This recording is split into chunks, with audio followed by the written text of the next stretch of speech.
Hey, yeah. All right, so our next speaker will be the program manager of the Fatherhood Engagement for the Opportunity, Mr. David Dudley. Hello, everyone. Good evening and congratulations. So where do we start? My name is David Dudley. I also am a father of 4. I have combined 70 years of parenting experience, even though I'm only 51. All right, I got a 19-year-old, a 21-year-old, a 23-year-old, and a 26-year-old.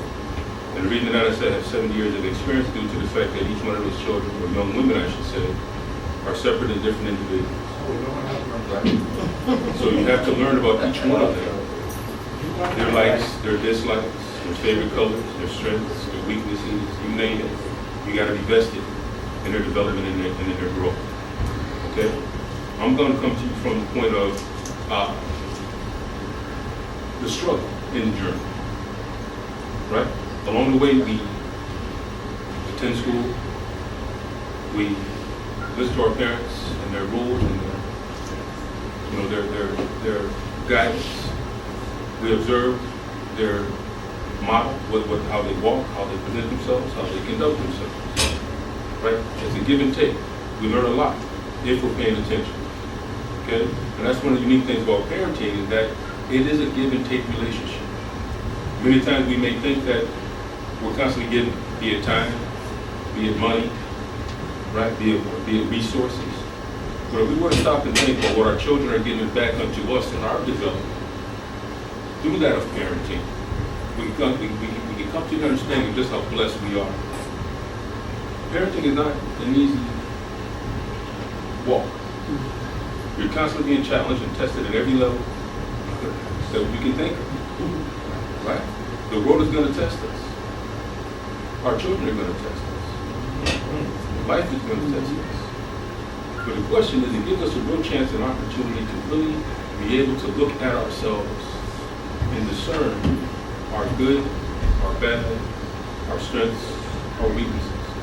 And in doing such, it should allow us to take the necessary action steps, or steps I should say, or actions, to address whatever needs to improve. Nobody's perfect, Tom. Right? I've been a part of the Fatherhood Initiative program for the past 13 years. I've worked with a number of men and women in that of parenting. I tried to help one another come to the understanding that there's nothing wrong with being imperfect, because we weren't meant to be perfect. Right? But we are to learn. We are to grow. We are to learn to become better fathers, better partners, right? Better friends, better brothers, sons, you name it. That's life, that's growth. Right? The objective goal to me is to look at where we start from, or start at, and ask of ourselves at the end of the day, when it's all said and done, how do you want to be remembered? I think of legacies. Legacies isn't about how much money we left behind. It's not about, the cars and clothing and all the superficial materialistic possessions. At the end of the day is, what are our children going to think of us when we depart this world? They are our true legacies. How would we have given unto them to help them become the best people that they possibly can? Right? I look at it like this. There's that one picture, I don't know which one it is, where dad is sharp, he looks good, right? Young, vibrant. And my kids are fighting over the picture. That's the one that they want to put up on their mantle to remember dad by. Because they remember what sacrifices that were made. They remember, as Mr. Lilly stated, those long and tiring days, but you know what? You push through it. Attending all of their engagements, and I don't still say sports because we their fathers, we tend to migrate towards sports, but what about preschool? Right. Parent teachers, yes. What about those days? Right? I remember those days when preschool, and it was your parent day. It was my turn to go in and spend time in the classroom and They want you to play with them, and you're playing with the dolls, and they got little pictures with bows on and this and that. But you know what? That's what they're going to remember. That dad wasn't so proud that he was unwilling just to let go and spend that time with us. Right? Because at a blink of an eye, these young ladies are going to be grown. Hallelujah. You say that now? Let me tell you. When my last one graduated high school was like, wow. That's right. I remember when. Where did time go? Yeah, that's right. How fast it went. They said, did I do everything I was supposed to do? Did I spend enough time? Right? You don't want to question everything you did. You want to know that you gave all that you possibly could for their development, for their growth.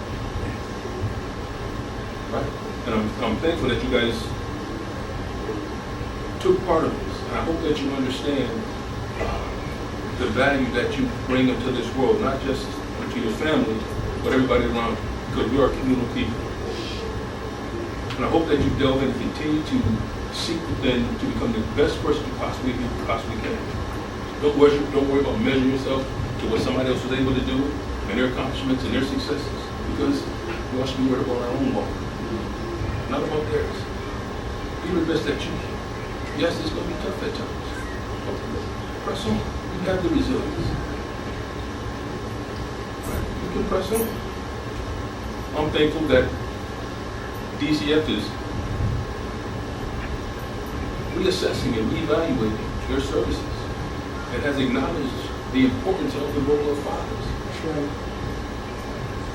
Right? Each one of us, be it mom and dad, we both bring something to the equation. Each one of us brings something to the table. And we should value what each other brings, because it's in the greater good again of our children. It's in the greater good. And I hope that in going forward, again, every day, that you wake up, that you challenge yourself to be the best person that you possibly can. Every day. So, I tell you what, I'm trying to, they'll come up, I don't say call me up guard, but I'm thinking that's me to speak, but gentlemen and ladies, I can go on for days. You know, it's a long day, and I'm surprised I have that people sometimes to pull me back down when I start talking about fatherhood and what it means to me. I will say this much, that for us as men, we need to really take a step back and reflect on the fact that here we are in this society, and we're re-evaluating what it takes to recreate the role of fathers. Because for so many years, fathers have advocated, walked away from their parental responsibilities. But we can make a change. I truly believe that many of our social ills will not exist if we as fathers and maintain them. But that's not neither here nor there, but it's something for us to learn from. Those of us that have daughters, our children are going to look upon us, and we're supposed to model the man that we want them to be married to, or spend the rest of their lives with. So we've got to check ourselves. What do we model? And then those who have sons, we want them to be the most outstanding individuals they possibly can be, and treat them with the utmost respect and love that they're able to most represent themselves. We have our princesses, and I say this a lot about our sons. They are princesses, and there's nothing weak about calling a young man, a prince. Because we taught them to value themselves with the highest level of self-respect. Treat himself as gold, worthy of a virtuous woman. And he should model that of a virtuous man. Gentlemen, I congratulate you. I hope that you will continue to press forward. I hope that you will seek whatever life has to offer you and enjoy it. Because at the end of the day, to me, the most valuable thing that we have in life is time. And when it passes, we can't get it back. So make sure you enjoy it.